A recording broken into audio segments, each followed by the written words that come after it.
let's go to NBI Director Atibag. Teka. Nakangiti yung mga cameraman eh. Ano bang gustong itanong muna kay NBI? Yung sa impeachment? O dun sa mas alam ninyo? Sige po, Director. Oo, without... Sa ngalan doon ng media, may nagbigay sa akin, itanong ko raw. Unahin ko na kasi kasamahan natin sa media. Meron pong binanggit doon na hindi masyadong maganda. Kung sinabing large lang, matutuwa isang lalaki. Pero ang nabanggit at large. Eh sabi naman nung kasamahan natin sa media, hindi raw siya yung Michael Fahati na tinutukoy doon. Nakapangalan naman niya kasi iba daw ang kanyang middle name. Director, ano pong masabi?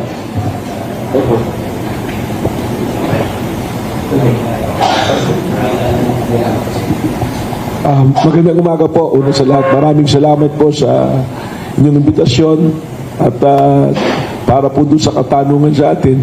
Kausap ko po si Michael Fahati na reporter at kakilala ko na matagal na. Hindi ho siya yun dahil tama po, di siya apelyido at saka ang buong pangalan niya Romel Michael Fahati po. Yung pong Michael Fahati na nandoon sa dokumento na aming nakuha base rin sa naging pagsusuri, pagsisiyasat at trade na ginawa namin ay ibang tao po. At naipangako ko nga po kay dito sa Michael Fahati na reporter na kaibigan natin na taga-media na babanggitin ko yun. Kaya kahit di po na itanong ay talagang liliwanagin ko na hindi po siya yun. Ano po? Si Michael Fahati.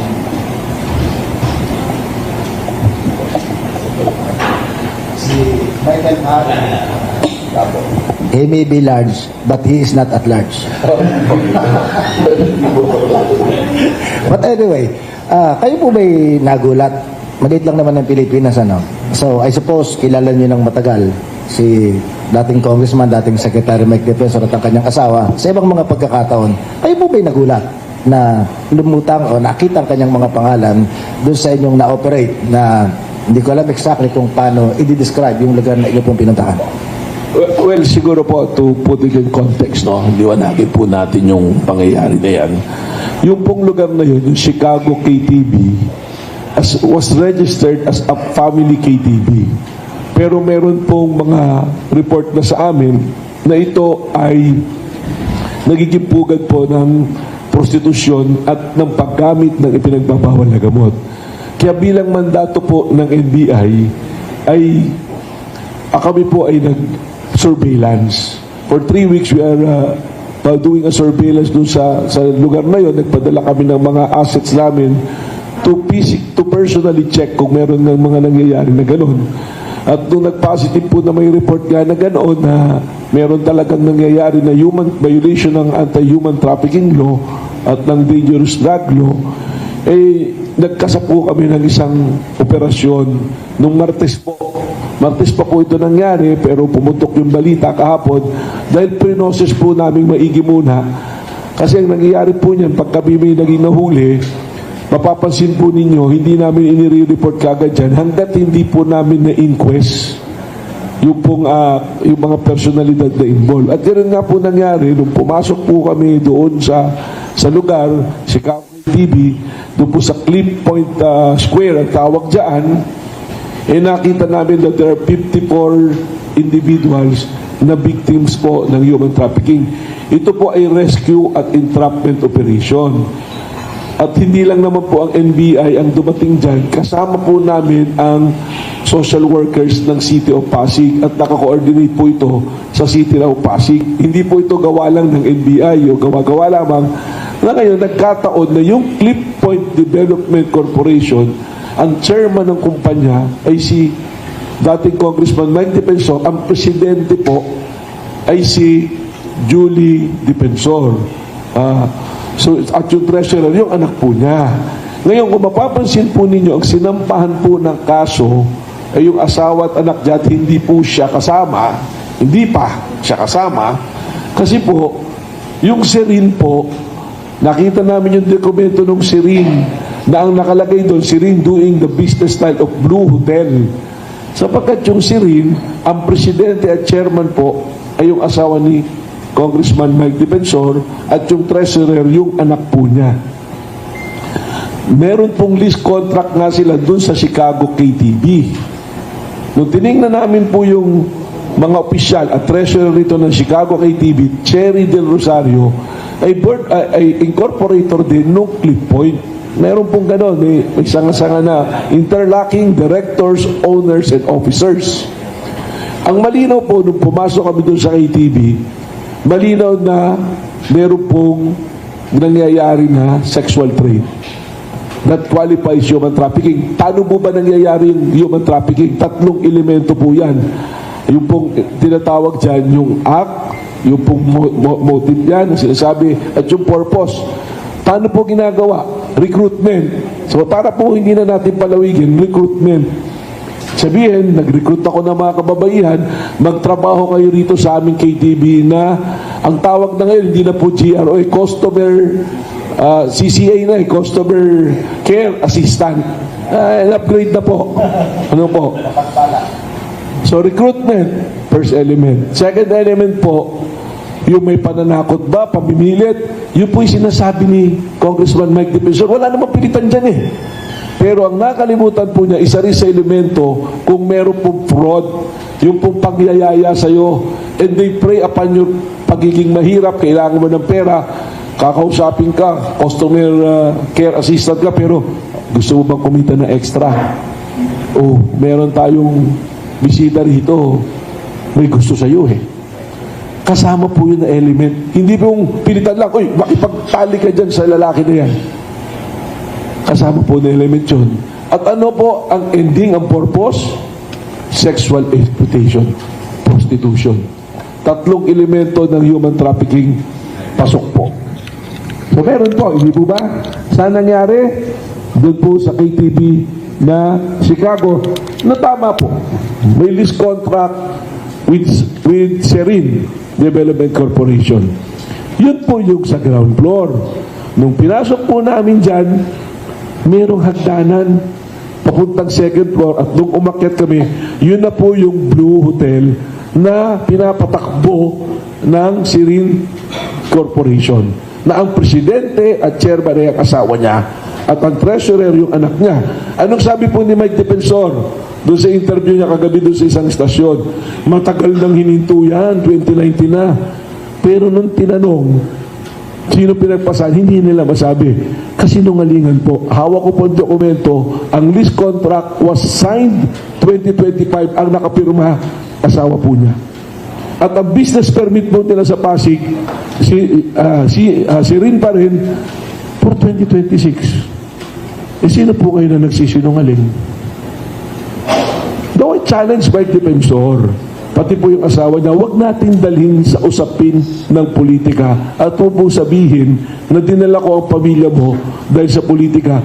Ikaw ang naglagay sa pamilya mo dyan sa negosyong yan. Just to give you a background pati, nung amin tinitrace back ang history, ang pangalan pala nito ay Beneto Luna, yung KTV, at yung Taas Luna Hotel na nagsimula noong 2017. Napansin ko, nung kami pumasok doon, nakalagay pa nga rin yung mga tropilo na Beneto Luna. At may aquarium. So, all the elements of human trafficking was there. Ngayon, ito po ba'y politika? Sila po ang magsabi. Hanggat maaari nga, kung hindi naman involved, hindi naman po namin isinasabi. Baka binanggit po nga silang pangalan na wala doon sa dokumento, hindi namin isinama muna sa kaso. Bakit po? Dahil ang NBI, mag-iimbestiga muna kami. Hindi muna namin sinama yung Cliff Point Development Corporation dahil malinaw doon sa lease contract ng Serin at ng Chicago, sila yung magkakausap. Yun nga lamang, nung amin na pong iniimbestigahan, mas malinaw ngayon na may interlocking directors, interlocking owners, interlocking officers. So, sabihin, alam. Saka, kung mapansin nyo yung interview ni kagalang-galang Mike Defensor, alam na alam niya yung mga operation eh. Sabi nga niya, marami pang ibang club dyan, at ito lang yung pinapasok, politika to. Well, nagkataon nandiyan dyan kayo. Huwag nating ilihis na gawin natin politika. Trabaho po ng National Bureau of Investigation na hulihin at panagutin ang mga lumalabag sa batas. At sabi niya, puro politika daw ang inaasikaso ng NBI. You check my track record from February 23 until today kung ano yung mga hinuli namin. Meron po kami mga hinuli, violation ng USAID, ng LabScam, mga foreigners po na nagbabiolate ng immigration law, naghahanap buhay dito ng illegal. Pati nga po pagtitinda ng dog meat ng mga Vietnamese, sinuli namin. Yung mga peke po na anti-rabies, sinuli po namin. In my more than 50 days po dito, i-check nyo po yung track record. This is yung sinasabi po ni former Congressman Mike Defensor is very unfair to the men and women of NBI and the law enforcement. Huwag po nating insultuhin yung ating mga kasama na nanunungkulan. Ako ngayon ang magsasabi, kung may personal ka sa akin, dahil iniisip kong pinupolitika kita, huwag nating idamay yung mararangal na nanunungkulan sa National Bureau of Investigation. At lahat po kami doon, ginagawa namin marangal yung trabaho po namin.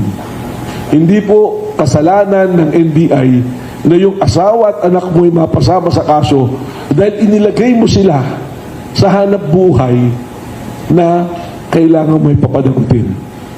Yun na lang po. Ito na lang, balikan natin ha. Number 1, sabi niya 2019 huminto na. Nung tinatanong kanino pinasa, wala.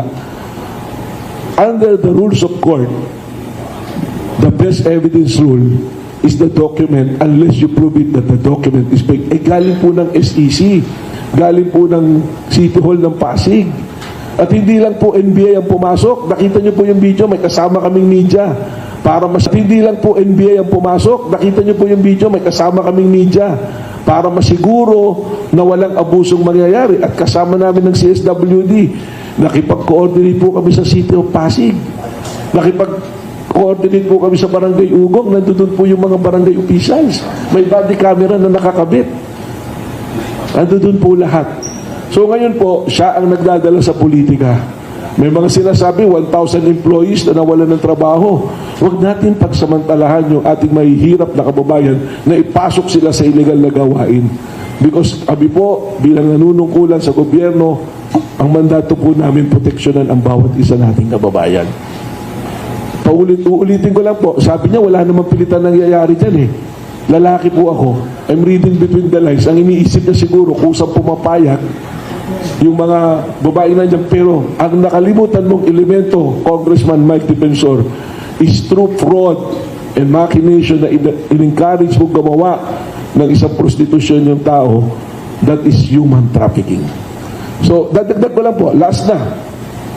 Yung drugs naman po, nung nakita, yan po, plain view yan. Pagpasok namin doon sa private room, nakalatag sa lamesa yung droga. At pumapasok pa lang po ako sa pintuan na ang layo, nandun po siguro yung pinakang-private room, amoy na po yung illegal na droga. And you are allowing it to happen. So yun lang po. Salamat po. Director, may nabanggit kayong isang bagay na elemento ng prostitution. Para doon may innocence or ignorance, ano pong kinalaman ng aquarium para masabing may prostitution na nagaganap? Ano po ba yung aquarium? Doon na po papasok yun na namimili eh. May salamin po yan. Pinagbawal na yan eh. Sa human trafficking, bawal yung may ganyan. Alaw talaga naman po na magkaroon ng KTV for fun. Pero yung ilalako mo, para mo inilalako yung mga babae eh. Para mong ginagawa na object eh. That is the very purpose of anti-human trafficking eh. Kung hindi po nakakapasok sa gano'n, makakapanood ng balita. Paka-describe po yung aquarium ngayon. Pagpasok po, ang term po ron, aquarium dahil salamin eh. Tapos makikita mo, nandun yung nakaupo dun yung mga babae. Tapos yung mga darating na potential na mga customer, mamimili doon, kakausapin yung pinakang, ang tawag doon, mamasang, pero yung parang sila yung manager na tinatawag, magta-transaksyon. Pag nayari na yung transaksyon, daan na sa backdoor, akyat na. Yung taas po, mga kama ha. Hotel talaga siya. Meron pa isang violation na hindi namin naisama, na iahabol namin under the Tourism Act of 2009. Kung meron pong foreigner na pag-check-in at hotel operation ka, kailangan kunin mo yung passport, kuhain mo ng copy at i-record mo. Meron pong Taiwanese na nag-avail ng sexual service po sa isa po sa mga nandoon sa 54 po. Yung 54 po, kaya po nag-announce din ako, sinabi ko dun sa mga nag-social media na huwag ibandera yung mga pangalan ng mga 54 na victims because they are rescued. And under the anti-human trafficking law, pag ginawa mo yan, you are also liable. And we are investigating. Kami po ng CSWD ng Pasig, galing po doon sa nangyari na yan. Kung sino man yung nag-leak ng mga dokumento na yan, ano po. Okay lang siguro yung mga akusado, there be the inquest, yung po mga nakalagay kaya at large yun, because they are the officers when we check the documents. So, pinail po namin yun. Meron bang minors na na-discover doon sa Well, KTV? upon validation po, doon sa mga ID ni Present, wala pong minors. Pero sa NBI po, we will dig deeper. Kasi dali pong kumuha, so we're checking kung may mga peki pong dokumento na ipinisita. Tama, maganda po yung tanong nyo, bakit kung may minors, if one of them is below 18, automatically, qualified na po yun na human trafficking. Pero yung kaso lang po mismo ng human trafficking, that is a non-bailable offense po. Isa-subject po sila sa... isa-subject po ba sila sa yung mga biktima na tawag doon? Yung check-up, baka nagtataglay na sila ng mga hindi kaaya-ayang karamdaman na nakuha doon sa kanilang ginagawang paglilingkod sa kalalakihan. Well, una po, meron kaming behavioral science department sa NBI. If they want to avail of it, they will avail of it. But ang care po niyan, we will endorse it to the CSWD of Pasig. Pero speaking of that, kung isasabit naalala ko lang sa pagsusuri, saan mo kayo nakakita ng KTV bar may mga pregnancy test na kailangan mag-pregnancy test muna yung babae bago makapasok. Ibig sabihin talagang ginawan po nila ng ecosystems to do prostitution. So, nakakalungkot po to. I will not wish it to any family na ma-involve masama sa ganitong kaso. Pero kami po mismo sa law enforcement, our hands are tied. Kailangan gawin namin. Marami po sa tinuturo lugar, then I encourage him. Samahan niya kami. Ituro niya sa amin kung ano yung lugar pa na may ganyan at sasalakay po namin, i-rate po namin. Director, speaking of lugar, ang alam natin yung base dun sa nakalap natin mga impormasyon, ang unang branch nitong KTV na ito ay dito sa Quezon City. Kasama ba ito sa iniimbestigahan po ninyo? At operational pa ba yung branch nila dito sa Quezon City as we speak? Well, una po sa lahat naman po we monitor everything. We follow leads, we follow reports. So kung yan po naka-report sa amin, hindi ko na lang po sasabihin kung how we do it. We are protecting po yung integrity ng operation at the same time, the safety of our operative officers. So ganun po yung sistema namin yan. But it's an assurance to everyone, to the public, that ang NBI po, magtatrabaho kami ng parehas. Wala pong kulay ng politika. Hindi naman po ako nasa politika. Nasa law enforcement po tayo ngayon. What I want to promote is law and order. Ngayon, ako naman po, nandiyan na yung kaso eh. Huwag niyong dali sa social media yung usapan. Calling out my name, sasabihin ako mismo, si Atty. Melvin, si Atty. Matibag, sabi ng asawa niyo sa statement, edi sagutin natin. O nung in-interview si Congressman Mike, ngayon na lang, I'm pointing out. Sabi mo, 2019, huminto na. Why do you have a business permit ng 2076? At bakit yung lease contract nyo with Chicago KTV 2025? Kung wala na talagang operation, dapat wala na yan. Ang sasabihin ko, ano mo bang susundan natin bilang investigador? Congressman, alam din nila yan. Susundan natin. Dokumento. Kung ano yung nangyari. So, isa-lansan lang po natin. May nangyari, hindi naman niya tinanggi na merong nangyari prostitution na naganap. Ang sabi lang niya, walang pilitan. So, may nangyari. So, paano ni recruitment? First element, di ba? Na nag-recruit. Second element means, di ba? Pumasok doon na ang trabaho, customer care assistant. Tapos, in-encourage mo by offering money. Second element. Pangatlo purpose, para makipagtalik. Prostitution. All the elements are present. Hindi naman tinanggi yun. Ang tinatanggi nila, matagal na raw wala sa kanila, hindi sila. O eto ngayon. The document is speaking. 2026, may business permit kayo, Sirin Corporation, under the business style of Blue Hotel. So, paano ngayon? I think that the case is clear. Director, ang estado nila ngayon, yung hindi nahuli, ang tawag ay at large. Anong ibig sabihin nito? Aktibo ba silang hinahanap o hihintayin pa yung arrest warrant?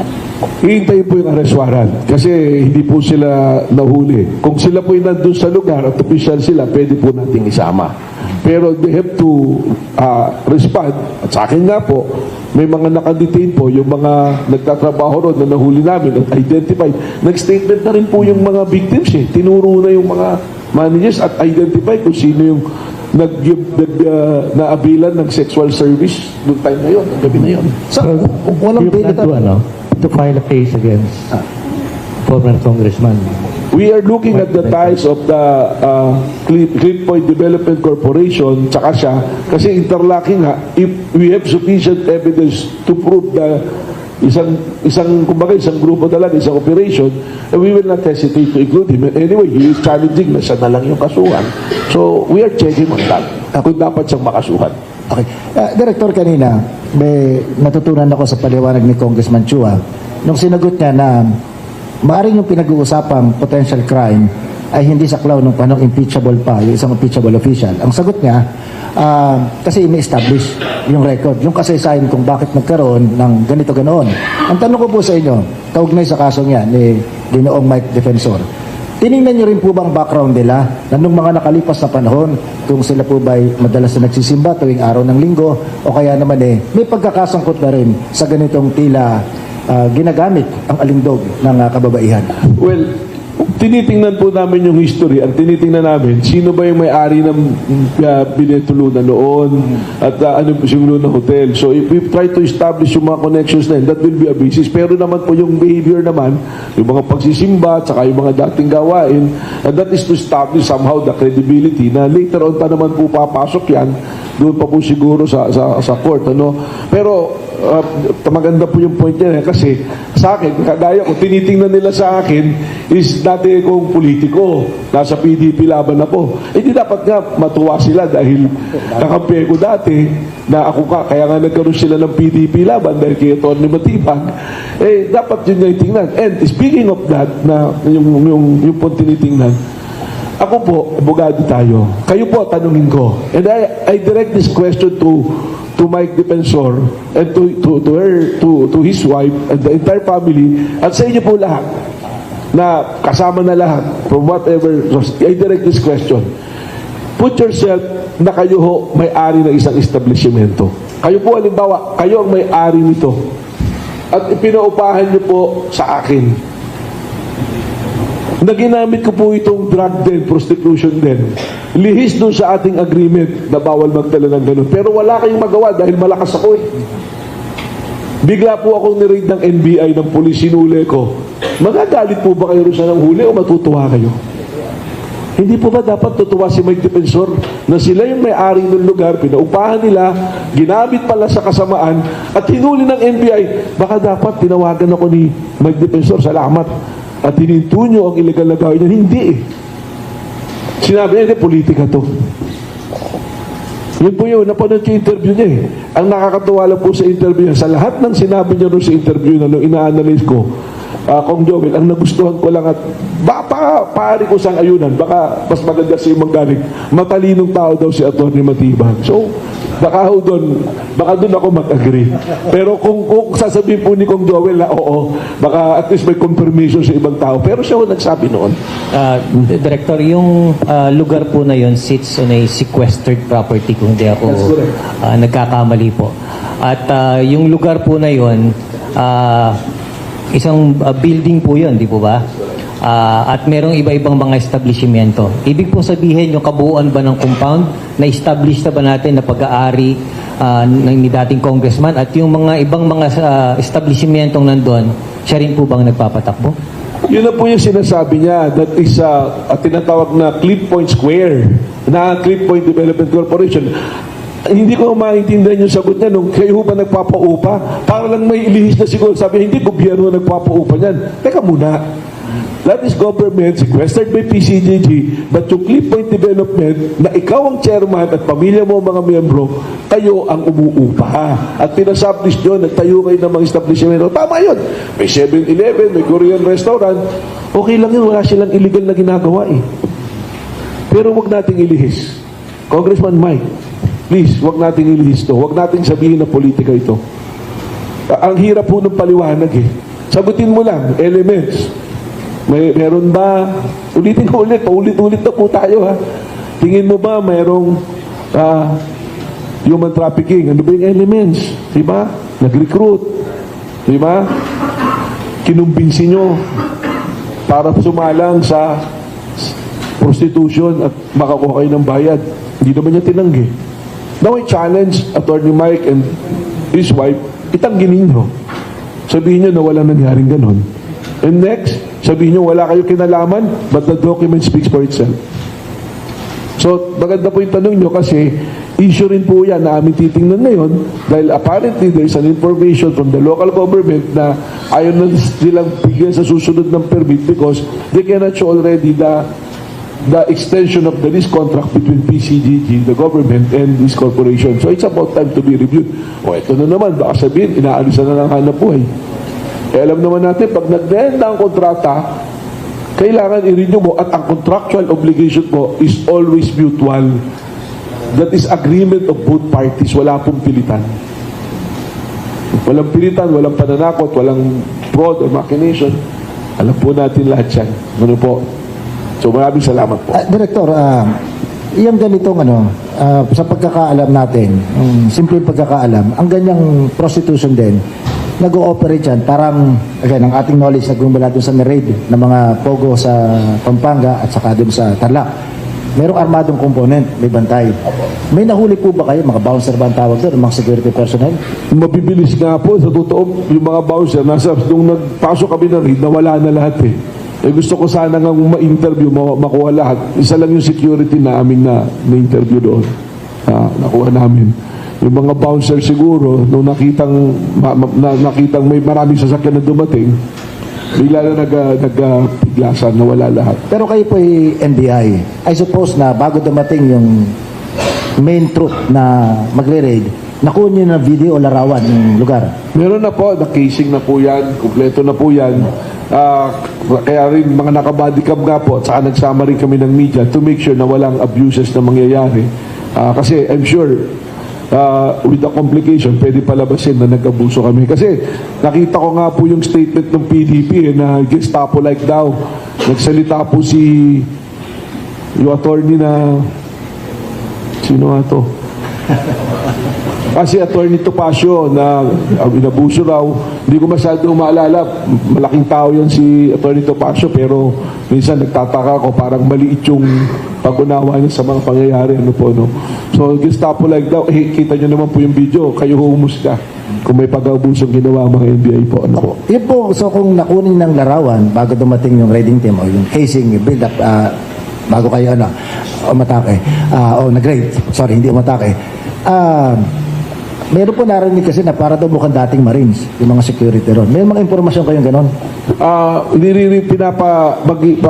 Ang balak po namin mag-issue ng cyber warrant para ma-check po natin yan. Naka-ano naman po ngayon yan, nasara naman yan. We are being held by the local government of Pasig na i-secure po yung area. Ano po. So ilan po yung mga security na nakatakas? Ang nakita ko sa labas, mayroong mga nakaitim na ron, na nawala bigla, parang mga 3 o 4 yan eh. Pero yung isang nakabarong na nakabantay mismo rin sa pintuan, yun nakausap namin. Pero medyo may edad na. May edad na yung isa. So, parang ini-interview naman namin, saka nagpapalo po kami dun sa mga impormasyon tungkol sa kanila. Director, sa next hearing ng House Committee on Justice, kayo po ang kaharap? Ako po, kasama po yung mga nag-imbestiga nung panahon na ako'y wala pa po roon.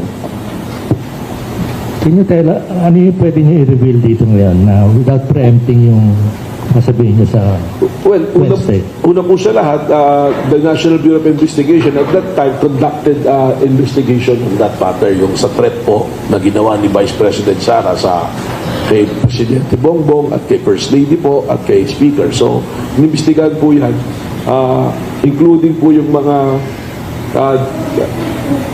yung digital po, yung mga pronouncement po na nasa social media, tiningnan po yan. And alam naman na po natin that there was a case filed by NBI before the National Prosecution Service of DOJ So, that will cover testimony, and we will also bring the documents at saka video recordings na pina-authenticate po sa National Bureau of Investigation. May Ano yung pwede niyo sabihin niya? Well, una-una, yun nga po, we filed a case sa National Prosecution Service with DOJ because ang findings po ng ating investigating team at that time is there was really a violation of the revised penal code sa grave threat at saka po inciting to sedition, pumasok din po. Yun po yung findings ng ating pong investigating team noon po. Sige, bago magtanong natin kasama sa media, pagbigyan ko nito, media rin po nag-message eh. Magkano daw po yung sinisingil at yung may diskwento sa mga senior citizen? Yung kay dun sa Chicago yun. Well, nagre-raise po. Ang sabi nga, iba-iba po may nagsabi may 5,000 pero parang yung findings, parang yung 5,000 parang tip lang daw yun eh. Pero parang ang totoo daw ng mga presyo, 15 to 20,000, depende paano po. Mga high-end na kotse po yung nasa labas eh. Nung pinasok po namin, special plates pa. Yung mga quadruple na na numero, tsaka medyo high-end po talaga. Hindi naman ito yung club na nandyan lang sa tabi-tabi, sa Avenida or sa sa Cubao. No insult to those area, pero ito, exclusive eh. Kailangan mong dayuhin. Kung ikaw nag-jeep lang, medyo malayo lalakarin mo para makarating ka, pawis na pawis ka na. So, ando doon po siya, exclusive siya na lugar. Kaya nakakapagtaka rin na may hotel, parang wala namang mag-check-in doon. So talagang yung binabanggit po ninyo nung yun ay Bineto Luna pa at Luna Hotel, mukhang the setup was there doon pa man. Opo, complete service na. Kumbaga sa sa drug din, kumpleto na yung serbisyo. Pag binili mo yung droga, kumpleto na yung paraphernalia, pati lugar na gagamitan, meron ka na. Balikan ko lang po, Director, yung sa usapin ng impeachment. And again, without any intent of preempting your testimony on the 29th during the hearing. Gusto lang po naming malaman kung iniimbestigahan po ng Bureau itong usapin na ito, yung pagbabanta di umano ng pangalawang Pangulo. Dumating ba tayo dun sa punto na natukoy natin kung sino yung sinasabi niya na kinontrata niya, na isagawa yung kanyang plano? Well, una po sa lahat naman ng papasok sa NBI na threat or anything to anyone, not only the President or any official, sa lahat po, pag pumasok, i-investigate po namin yan. And we can do that po to prove yun po. So, nung sinabi po yan, may mga investigation at least po na tinitingnan. Of course, as of now, hindi naman po na-identify. But that's one angle also, na kung may ganon, kailangan investigahan. Sa katunayan, nag-submit naman ng counter-affidavit doon si Vice President at meron din siyang complaint. We follow that lead also. Tinitingnan din namin kasi meron siyang binabanggit na Oplan Romanov na sinasabi na Romanov, yung parang sinasabi. So tinitingnan din po namin yun.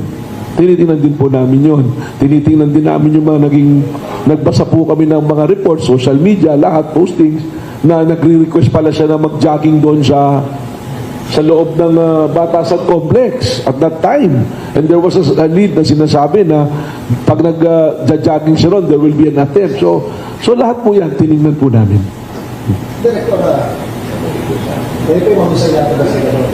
Yung term na Romanov, kami pong nakabasa ng konti na kasaysayan. Ito yung yung Tsar ng Russia. Ay, alam naman po natin kung sinong mahilig sa mga Russian na salita.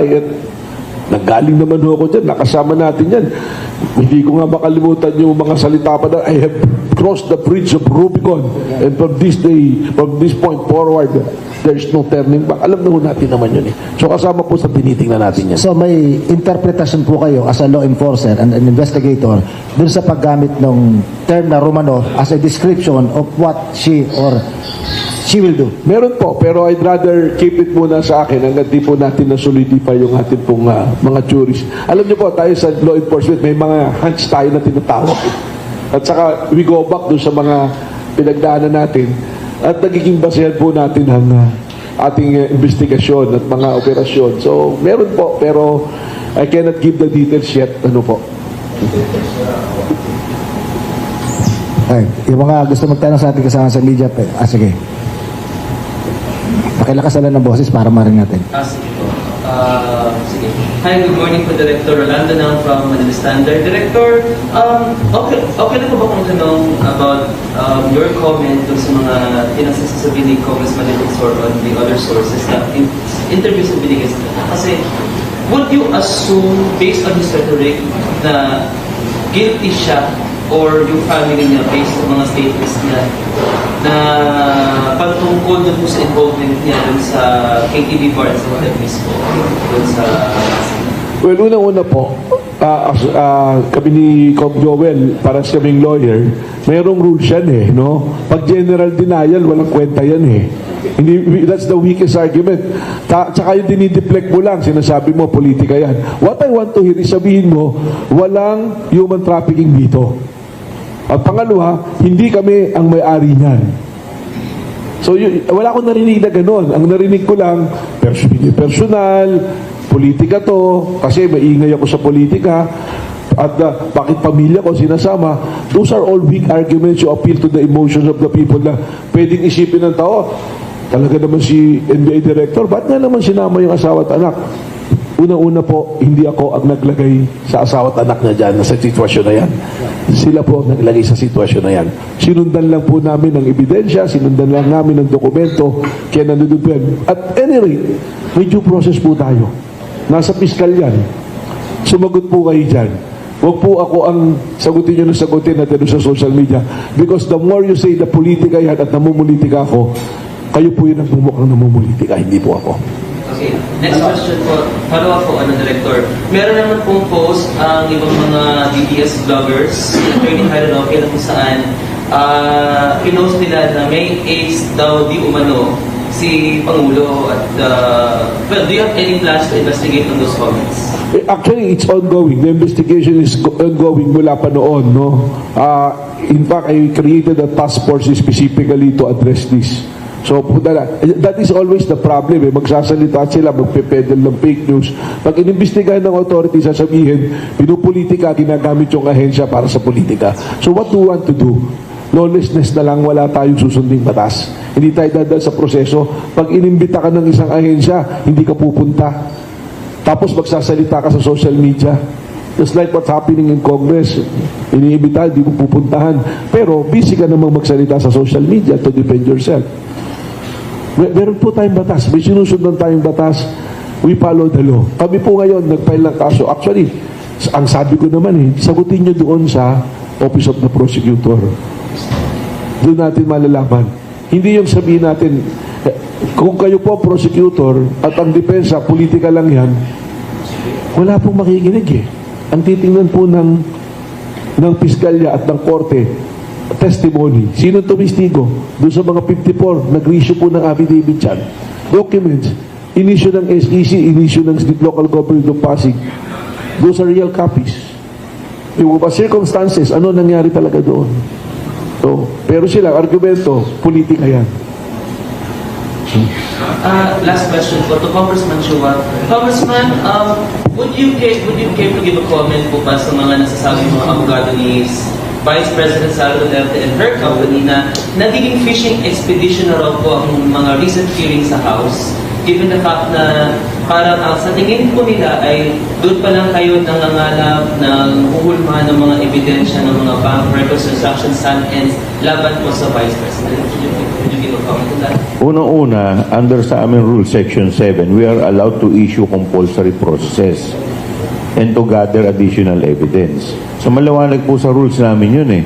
So para ito pong ginagawa po namin, this is akin, o ibig sabihin, ito ay parang parehas po sa preliminary investigation. Kung saan, ang complainant at saka yung akusado, o dito po sa kaso po nila, respondent, ay pinapayagan na magsumite ng mga ebidensya.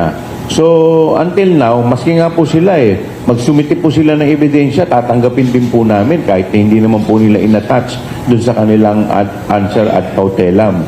So, dito po, lahat po dito, bilang parte po ng due process, lahat po yan binibigyan. At saka, unang-una po, ito pong pinag-uusapan po natin ay accountability. Ito po yung pinakamataas. Nakalagay po ito sa atin sa Ligang Batas. Public office is a public trust. So pinag-uusapan po dito ay pera ng bayan, hindi naman po pera ng hindi po niya pera to, hindi po pera namin. Pera po ng taong bayan ang pinag-uusapan po dito. Salamat po. Malik. Director Manibag lang. Sir, prior to the raid, were you aware na yung property na yun, yung ATV na yun, somewhat related sa mga defense?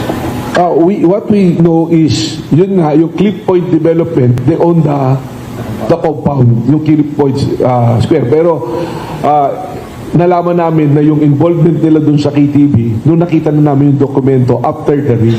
Sa totoo, someone sent me the lease contract. Attached dun yung articles ng Cliff Point, which we validated, at ng Sirin, which we validated from SEC. So, mas dumali lang yung trabaho namin kasi may nagpadala na sa amin ng dokumento. Sige po. Pakilakasan lang ng boss at pakilala. Magandang umaga po, Executive Director and Pong. Ako po si Kenneth from the Philippine Daily Inquirer. Director, tanong po lang sana yung nabanggit mo nga kanina, the NBI's report on its threats, on the Vice President's threats to President Trump. So could you elaborate more on yung naging findings ng NBI? Well, we determined that there is reason to file cases. Ibig sabihin, the elements, ganun yan when you file a case, ang tinitingnan mo lagi yung elements ng krimen So, we find based on the actuations and those investigation, the elements are complete. So, dinala namin sa Piskalya, and the Piskalya, which is the National Prosecution Service, they'll be the one to determine if there is iba na yung standard ngayon doon sa DOJ, reasonable certainty of conviction, di ba? Yun na yung sinasabi. So, at that time, what we determine, tingin namin, there's enough probable cause to indict the Vice President on grave threat and inciting to sedition. Sir, could you expound kung anong mga elements ito and anong crimes allegedly committed? Well, great threat, kasi there is a threat to somebody, yan yung sinasabi ng Revised Penal Code, and the threat na apektuhan yung tao na yan, threaten, di ba? Na may pangyayari na ganun, at saka yung actions na nga, yung actual threat. So, ano doon lahat yung mga elements na yan. And in fact, the difference is also is, you're threatening somebody who is not an ordinary person. So, it goes all the way to may national security component na yan, doon na pumapasok naman yung inciting to sedition. Kaya natin.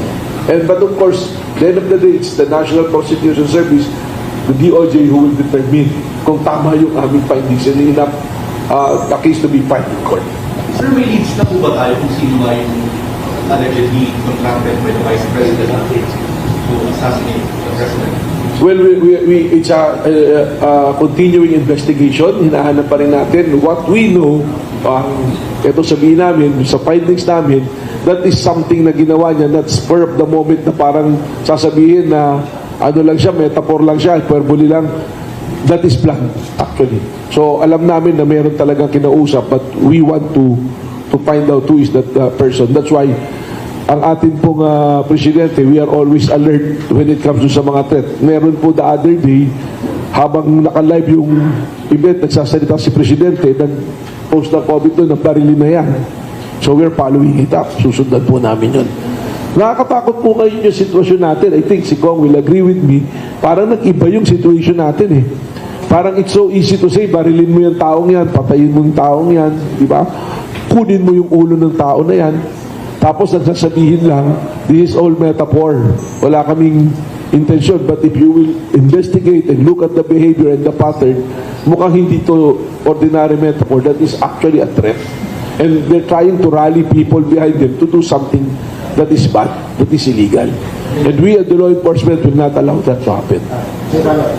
Do you still consider yung mga remarks ng Vice President, I think last year, yun na yung threats, do you still consider it a threat? I think, yes, kami, we will treat it seriously. Any threat sa presidente, parang nauuso yung bomb joke di ba? Kahit nagbibiro ka, pag pumunta ka sa airport, bawal yan.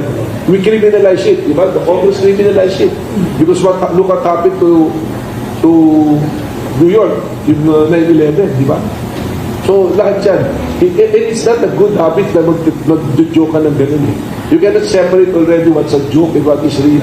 Especially ngayon, yung mga crimes can easily be done or can easily be encouraged to be done because of the social media. Sir, for Pong Chuba po, sir, could such remarks by the Vice President be considered an impeachable offense? Una-una, titignan natin yung grounds.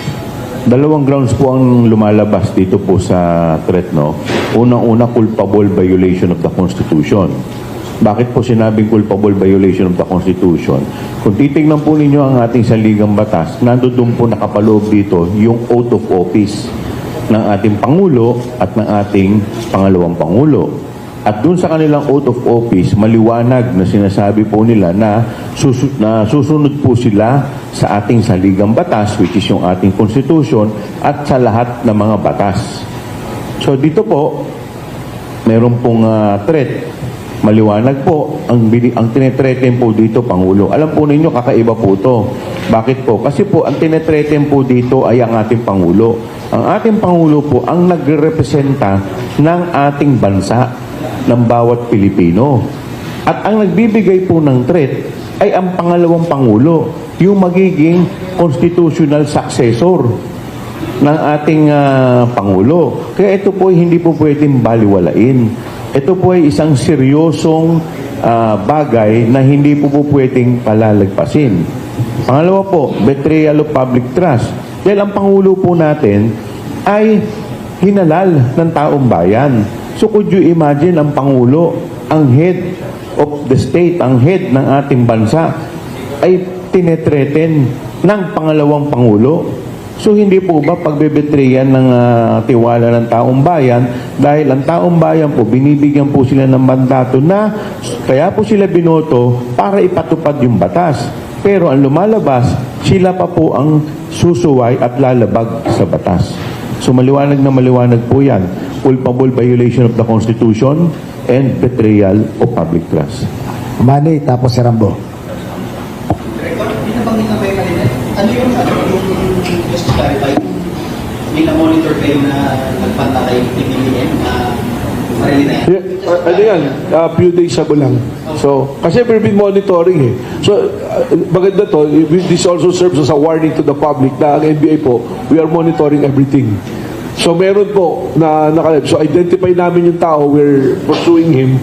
So, once we get him, charges will be filed. Ano po. At saka, syempre po, kailangan namin seryosohin kasi parang it's so ordinary. Para hindi na rin po pamarisan. Ano yan, sir? Naka-live si Presidente doon sa live broadcast jam, may nag-pop up na comment. Doon sa government. Doon, diba? Sa government portal yan. Tapos, sir, yung, ano ba yung latest status, sir, yung pinayin niyo kung kayo sa NPS? Ano ba yung status? Saan siya? Yung status, yung pinayin niyo kung kay NPS Sara, doon sa related sa tribe. Ano ba yung status sa NPS? Submitted for resolution. We're praying and we're hoping that the resolution lumabas na siguro in the next month or so. Sana para magkaroon na ng pag-usad yung ating justisya. Kay Rambo. Merong fear na si Vice President Sara Duterte may yet resign kung overwhelming ang evidence during the Senate trial. Ano yung posibleng magiging na yan?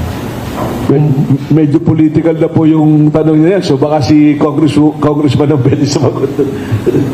Unang-una po, yung kanyang pong pag-resign ay hindi po mag-a-absuelto sa kanya sa pananagutan dahil meron po rin nakaumang sa kanyang kaso sa ating Office of the Ombudsman. In fact, dito po sa Office of the Ombudsman, kaya po siguro hindi pa makausad pagdating po sa kanya dahil siya po ay isang impeachable officer. Opo, inaantay pa po. But insofar as yung other po, no, pero just the same action. Kaya kami sa Ay wala nga. Pero yung pong Opo. Actually, 4 po yung identified namin doon na foreigners. Isang Malaysian, 3 Taiwanese. Pero yung pong ating mga kinasuhan talaga, yung mga alam natin na identified na involved, nag-appeal talaga nung